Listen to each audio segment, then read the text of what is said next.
Over and over, they told us they are not the party they were. They kept telling us with straight face that they're for family values. They're for a strong America.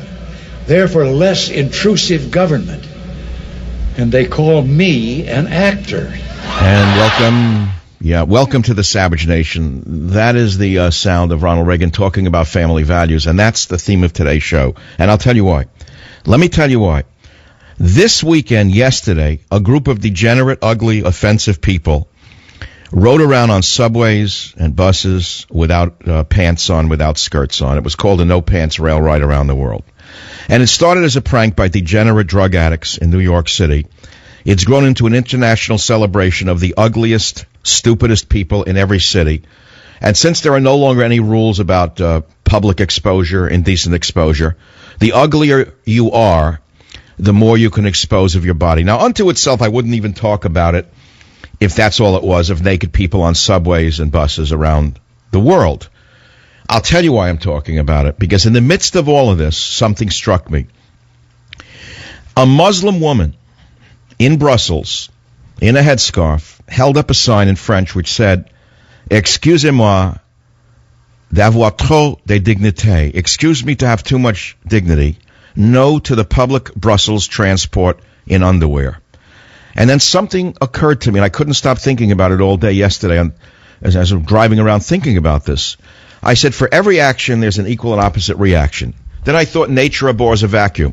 And as the West declines farther and farther into the abyss of degeneracy and stupidity, no family values, no morality, no center, no religion, no God, no church, enter from stage left or stage right, whichever you prefer, the Muslim.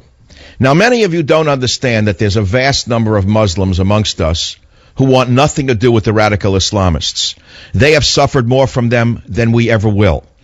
But that takes a little reading and understanding to get to that point.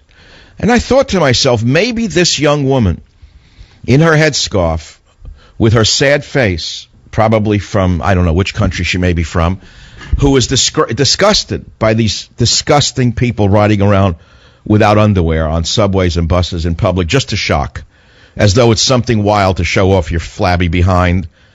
It was kind of disgusting. And it occurred in America, in New York City, Los Angeles, San Francisco, of course, they wouldn't be left behind. Atlanta, Georgia, a group of people take their pants off in a no-pants subway ride around the country and around the world. And one person, only one that I saw, said something about it, and it was a quiet, dignified Muslim lady. Excusez-moi d'avoir trop de dignité. Excuse me to have too much dignity, she said. No to the public Brussels transport and underwear ride. And I said to myself, what if, just what if, this large influx of Muslims to the West is God's way of saving the West from itself? Now, I know many of you are not going to understand what I'm saying because you've been brainwashed into thinking in a very monodimensional manner, but that's okay. I feel obligated today to talk about this Muslim lady, the naked subway rides, family values, and the GOP on the program today. You see, the conservative movement had been using the plank of family values to attract social conservatives to their party ever since the 1980s. And what do I mean by family values? After all, the motto of my show, The Savage Nation, is borders, language, culture. You know what borders mean. Those are the things that Obama and Bush and Clinton have erased with Mexico. You know what we mean by language, don't you? Why, that's English, the language that has been erased by the last three presidents.